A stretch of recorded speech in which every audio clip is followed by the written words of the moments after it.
Good morning everyone. आज हम पढ़ेंगे 1.4 सॉविंग यानी कि बुआई। Sowing is an important part of crop production. बुआई फसल उत्पादन का सबसे महत्वपूर्ण चरण है। बिफोर सॉविंग सॉविंग करने से पहले good quality clean and healthy seeds of a good variety are selected. तो बीज बोने से पहले अच्छी गुणवत्ता और साफ और स्वस्थ बीजों का चयन किया जाता है। Farmers prefer to use seed which give high yield, और किसान अधिक उपज देने वाले बीजों को प्राथमिकता देता है। सेलेक्शन ऑफ सीड, तो सीड का सिलेक्शन कैसे होता है। पहली कहती है कि one day I saw my mother put some grain seeds in a vessels. तो पहली कहती है कि एक दिन मैंने अपनी माँ को देखा कि वो कुछ चने के बीज को एक बर्तन में रख रही है। पॉर सम वाटर ऑन देम, और उसके उसी बर्तन में कुछ पानी भी डाल रही है। आफ्टर ए फ्यू मिनट, तो कुछ समय बाद, some seeds started to float on top, कुछ समय बाद पानी के ऊपर कुछ बीज तैरने लग जाते हैं। I wonder why some seeds float on water, तो मैं बहुत आश्चर्यचकित हूँ कि ये पानी के ऊपर क्यों तैरने लग रहे हैं। एक्टिविटी 1 करते हैं हम। 1.1, टेक ए बीकर, एक अपने को बीकर लेना, and fill half of it with water, इसको आधा पानी से भरना है। Put a handful of wheat seeds, तो हमें एक मुट्ठी भर गेहूं के दाने लेने हैं। एंड स्टाइल वेल, और उसको थोड़े से उसके अंदर गेहूं के बीज डालने मुट्ठी भर, और स्टाइल वेल अच्छे से हिलाना है। वेट फॉर सम टाइम, और कुछ समय प्रतीक्षा करनी है। Are there seed which float on water, तो क्या कुछ बीज जल के ऊपर तैरने लगे हैं। वुड दोज बी लाइटर और हैवियर, अब इनमें से कौन से हल्के और भारी हैं। देन दोज विच सिंक, जो पानी में डूब बैठ जाते हैं या डूब डूब रहे हैं। Why should they B lighter, तो ये हल्के हल्के क्यों तैर रहे हैं और भारी क्यों डूब रहे हैं। डैमेज सीड्स बिकम हॉलो, जो डैमेज सीड्स हैं बेटा, जो क्षतिग्रस्त सीड हैं, बिकम हॉलो, उन उन वो खोखले हो जाते हैं। डैमेज सीड्स खोखले हो जाते हैं। आर द लाइटर, और खोखले होने से उनका वजन जो होता है हल्का हो जाता है। Therefore they float on water, और वो पानी के ऊपर तैरने लगते हैं। This is a good method for separating good healthy seeds from the damage ones, और ये एक अच्छे और स्वस्थ बीजों बीजों को क्षतिग्रस्त बीजों से अलग करने की ये एक अच्छी विधि है। तो अपने बुआई जो है बेटा, सोइंग बहुत इंपॉर्टेंट स्टेप है क्रॉप प्रोडक्शन का। और putting seeds in soil so they that they can grow is called sowing. तो सोइंग यानी कि मिट्टी में बीजों को बोना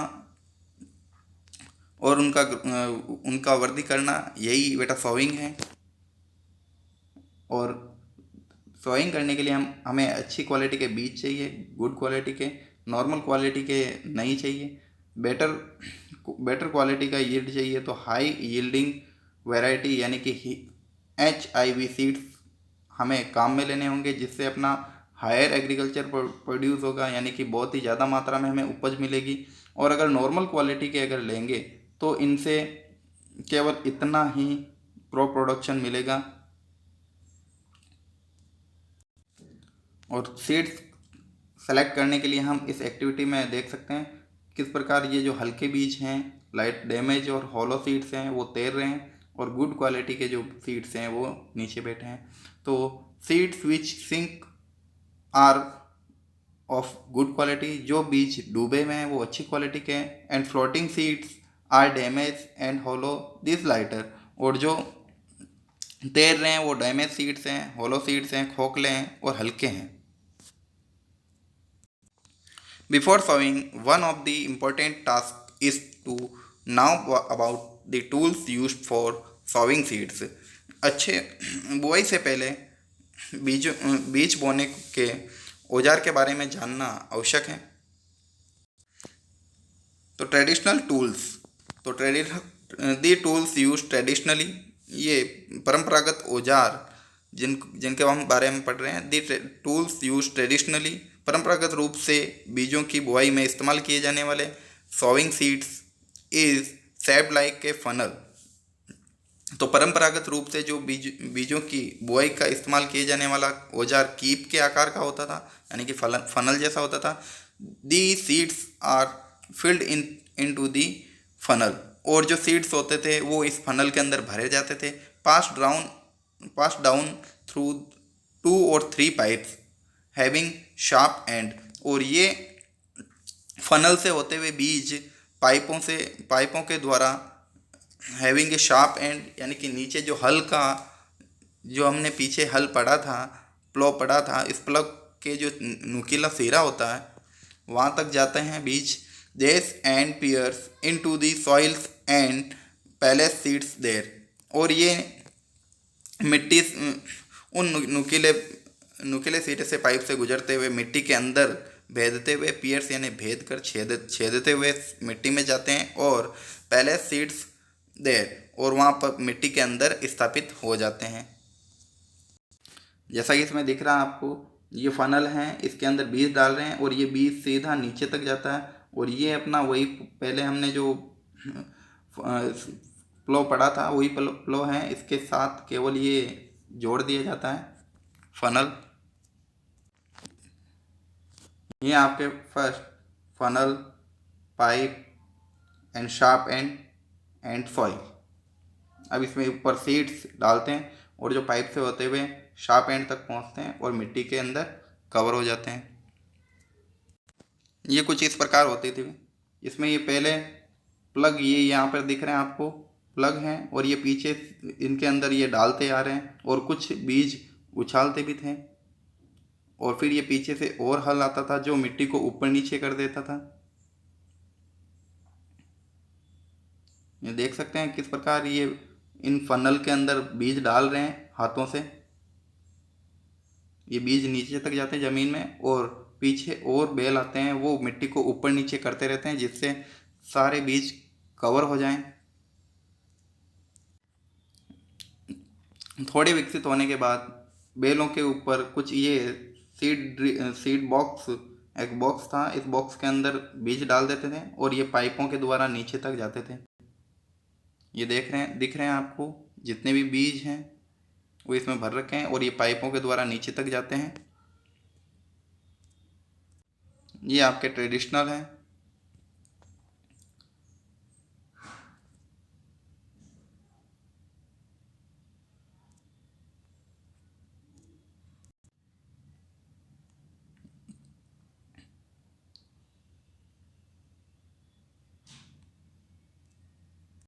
नेक्स्ट है बेटा seed drill. Nowadays the seed drill figure 1.2b is used for sowing with the help of tractor। आजकल बुआई के लिए ट्रैक्टर द्वारा संचालित सीड ड्रिल का उपयोग किया जा रहा है। This shows the seeds uniformly eight equal distance and depth, और इसके उपयोग से, इसके द्वारा जो बीजों में समान दूरी और गहराई बनी रहती है, यानी कि यूनिफॉर्मली समान, इक्वल डिस्टेंस यानी कि एक निश्चित दूरी, एंड डेप्थ यानी कि गहराई तक बीज अंदर तक जाते रहते हैं। It ensure that seeds get covered by the soil after sowing, और इसमें ये निश्चित होता है कि बुआई के बाद बीजों को मिट्टी के द्वारा ढक दिया जाता है।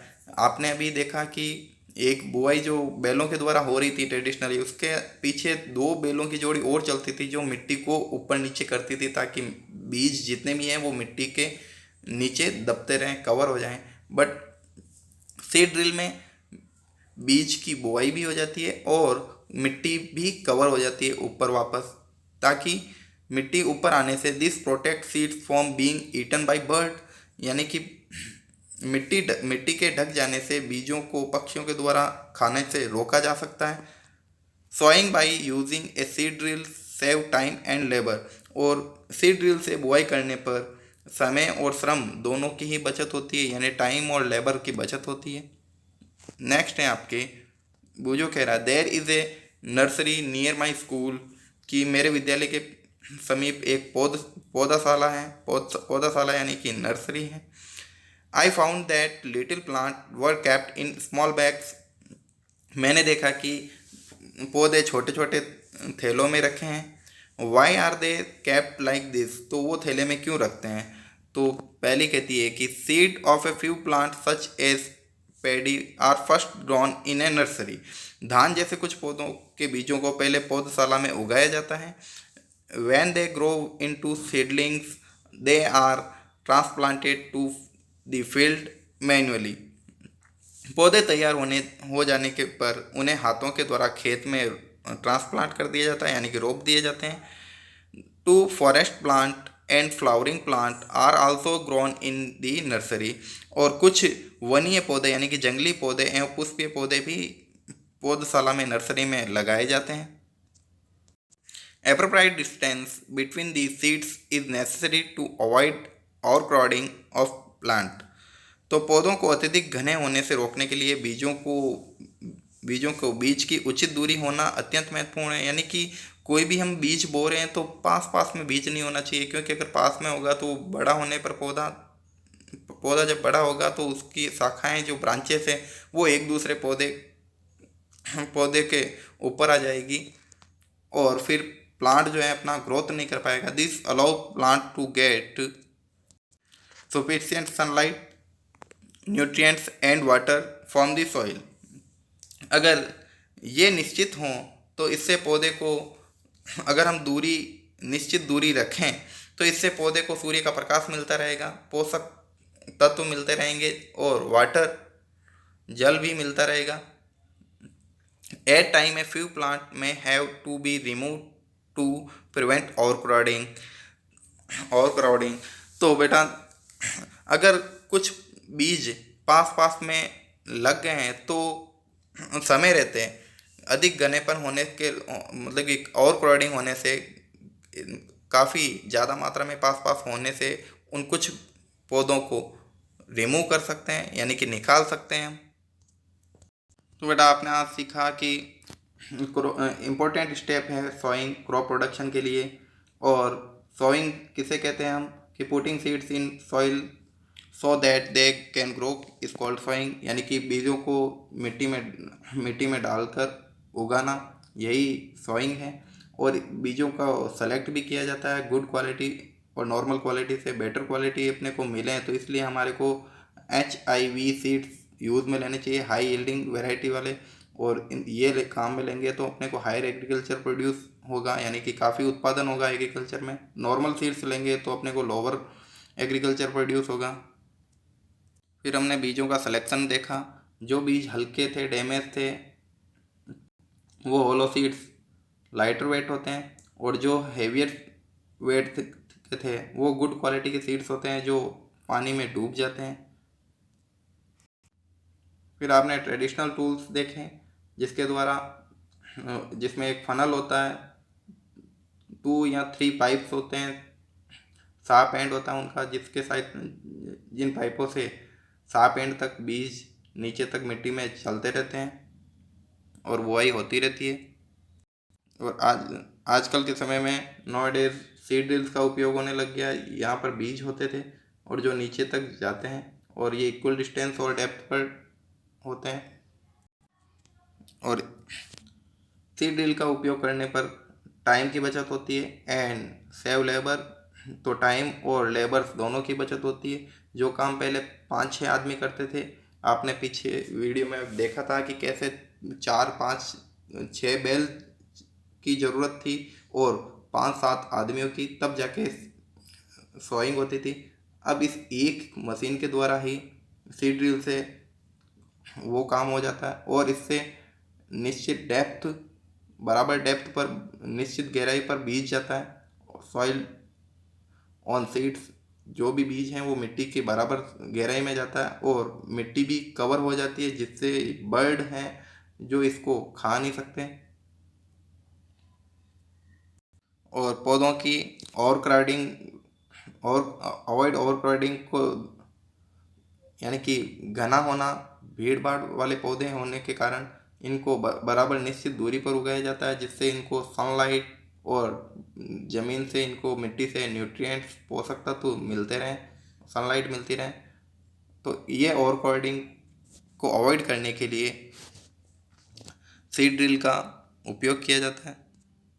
नेक्स्ट है बेटा 1.5 एडिंग मैनर एंड फर्टिलाइज़र, ये हम कल पढ़ेंगे।